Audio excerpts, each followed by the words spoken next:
Welcome to Penrose Learning, where we make understanding easy.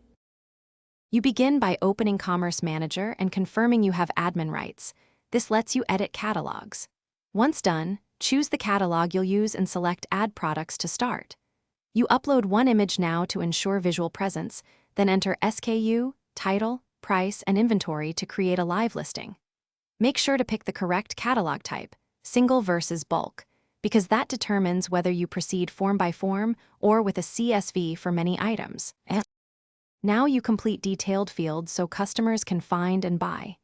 You add a clear description emphasizing benefits, set price and inventory counts, and enter shipping weight and dimensions to calculate costs.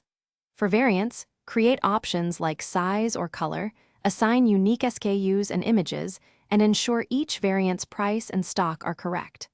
Also tag the product, assign it to collections, and choose the right taxonomy so search and filters surface it quick. You finish by previewing the product page and confirming images, prices, and the buy button work.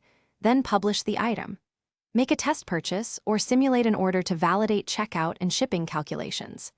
After publishing, monitor the listing for errors or disapprovals and check analytics for immediate impressions.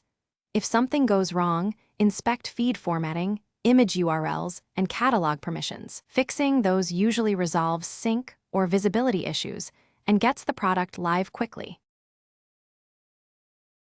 Thanks for watching. If this was helpful, leave a like and consider subscribing. See you next time.